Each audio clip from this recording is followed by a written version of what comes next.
Au sud de la Nam, sur un fond de montagne, inondé de soleil, baigné par une mer lumineuse et claire, s'étale l'incomparable baie de Niatran.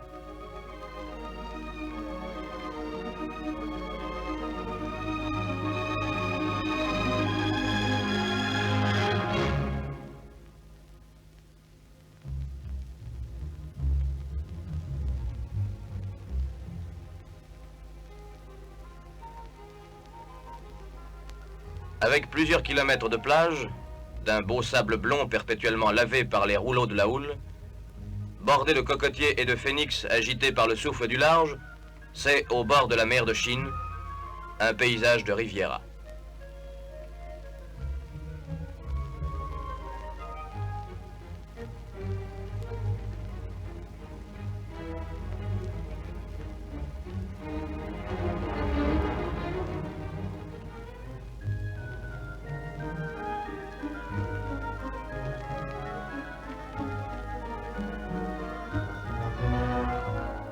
De la pointe de Koda au port des pêcheurs de Kulao, tout le long du littoral, des villas de style méditerranéen se nichent dans des bocteaux de filao, parmi les canas et les frangipaniers.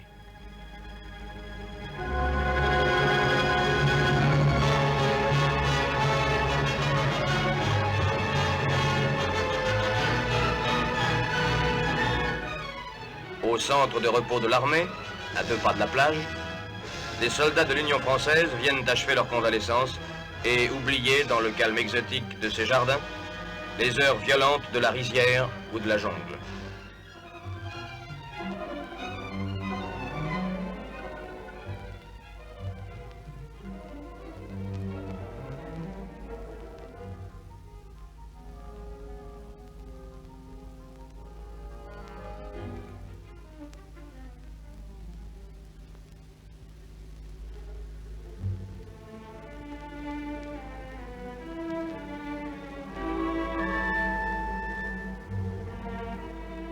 D'une extrémité à l'autre de la baie s'égrènent les marques vivantes de l'œuvre de la France dans cette région.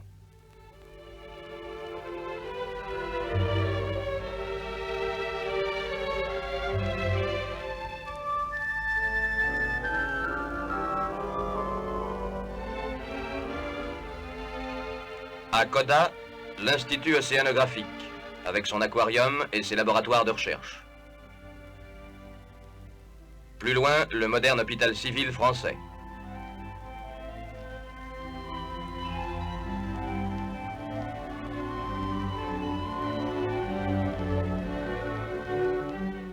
L'Institut Pasteur.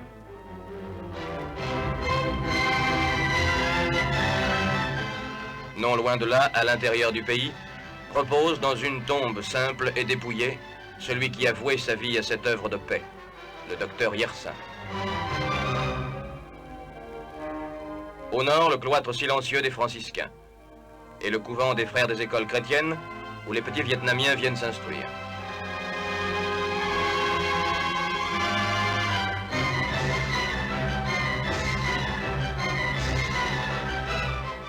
À l'embouchure de la rivière Cai, dominée par les ruines d'un temple Thiam, s'étend sur le sable le village des pêcheurs de Kulao.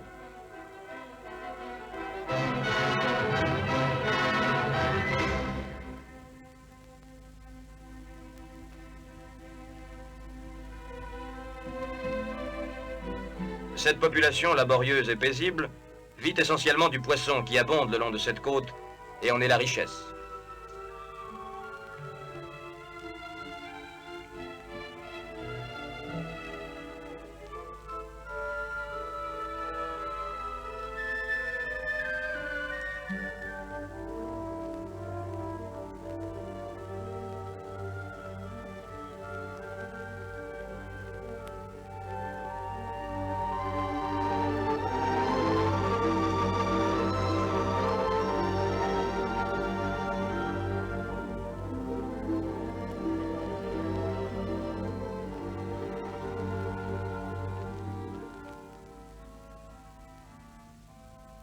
Chaque jour, en fin d'après-midi, les innombrables jonques, avec leurs voiles de latanier gonflés par la brise du soir, regagnent le port dans l'embouchure de la rivière.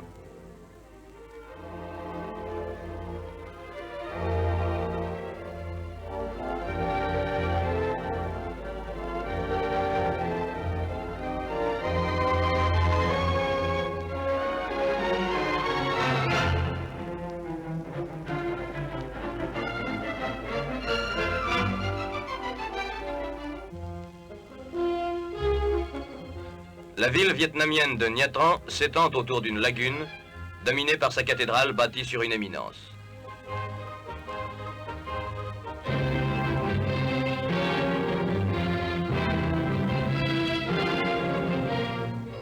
Le dimanche, la rue Graffeuil, artère principale de la cité, grouille de tous ses habitants.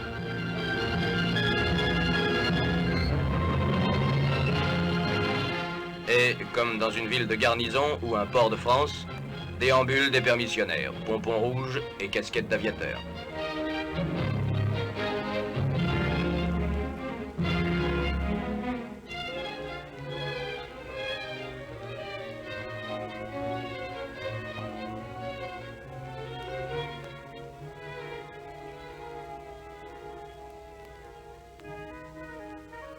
À Nha Tran se trouve le centre d'instruction aérienne des forces armées du Vietnam. Ouvert dans le courant de 1952, ce centre comprend une école de pilotage, une école d'observateurs et une école de mécaniciens.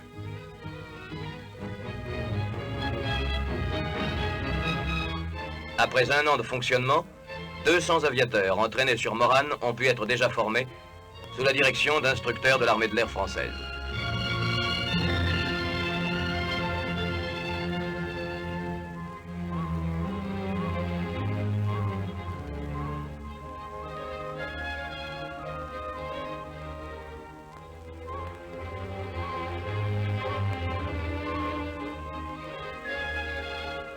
Les ordres sont donnés pour la journée par le commandant du centre.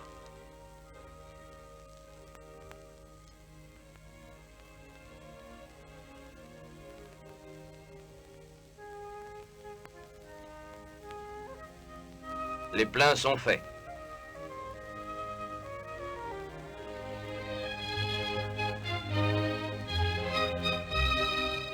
Et après le briefing aux élèves observateurs, aux pilotes, tous les moranes de l'école, avec leurs cocardes aux couleurs rouge et or du Vietnam, roulent vers la grande piste pour prendre leur envol.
Et durant toute la matinée, on les verra ainsi évoluer, seuls ou en groupe, comme de grandes sauterelles dans le ciel lumineux de Nha Tran, au-dessus des îles, le long de la plage, ou plonger dans d'énormes nuages.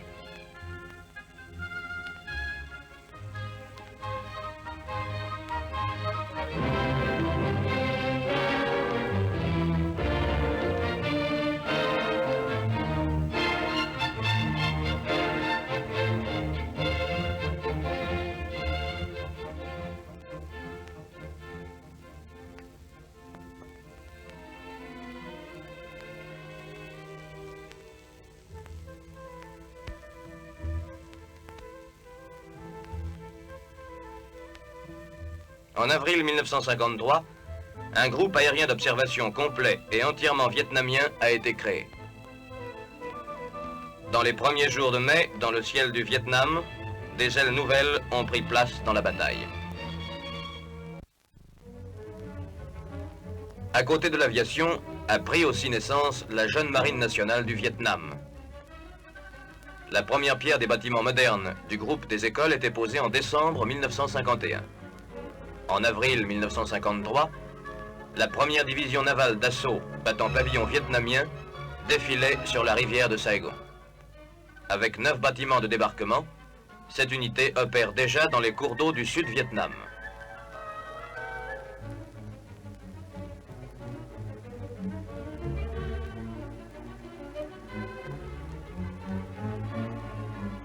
Ces officiers, sous-officiers mariniers et ses équipages ont été formés ici suivant les méthodes et avec les instructeurs de la marine française.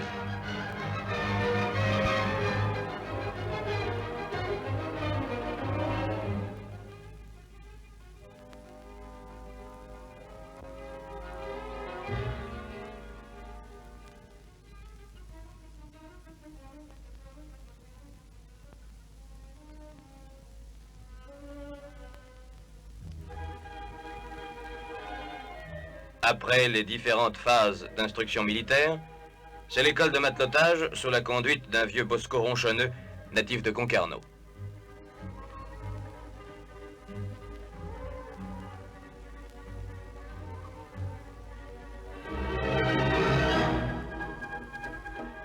Et naturellement, manœuvre du pinceau et du pot de peinture.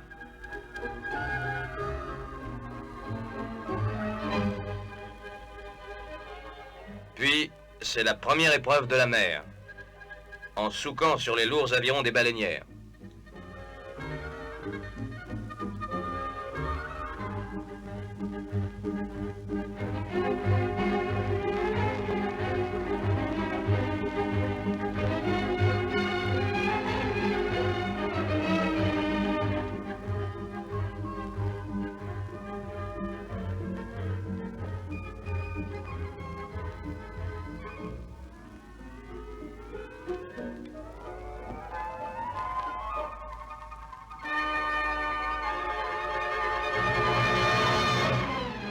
Il faut des muscles, des poumons solides et du souffle.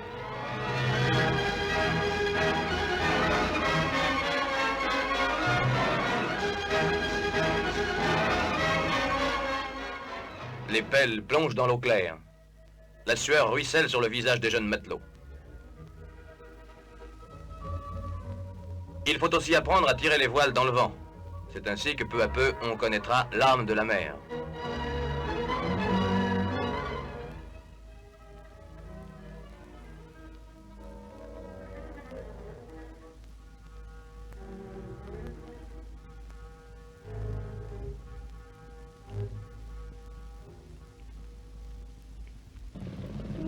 Exercice de débarquement. Un LCM et un commando de fusiliers.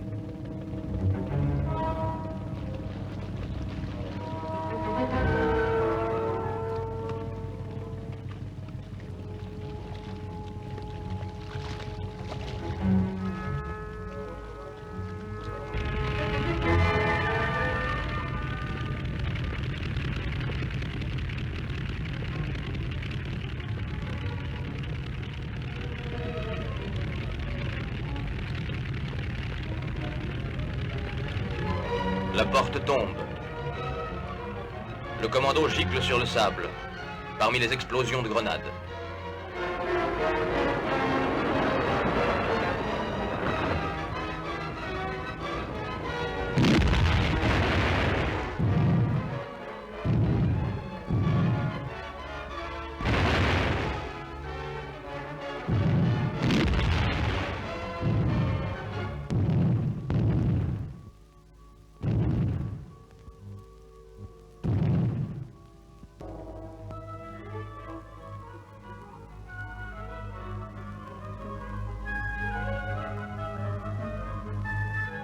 Le digital, dragueur de mine prêté par la marine française à la marine vietnamienne, est utilisé comme navire-école.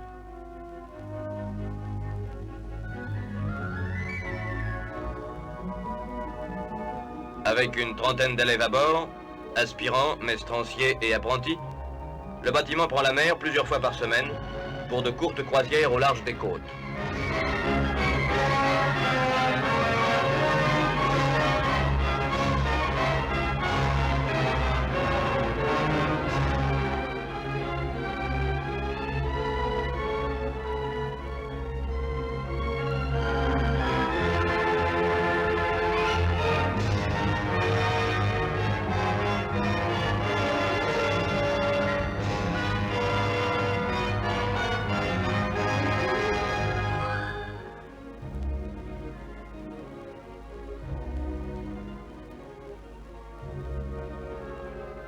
En cours de route, un exercice de tir.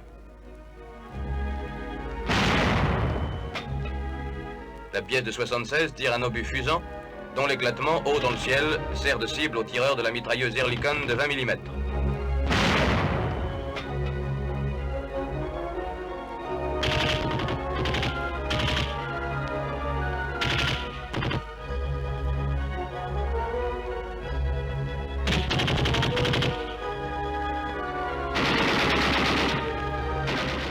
La journée s'achève et le navire rentre au mouillage.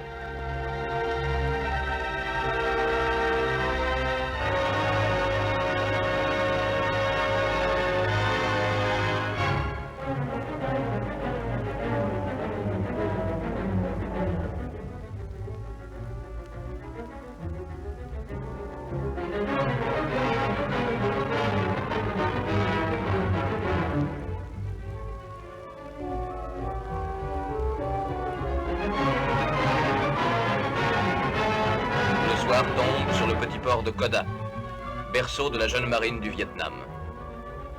Ainsi, cette baie de Nha Trang, où l'air et la mer s'unissent dans un site exceptionnel, est-elle devenue le creuset où, avec l'aide de la France, le Vietnam forge ses armées de mer et de l'air, instrument futur du destin de cette jeune nation face à son avenir.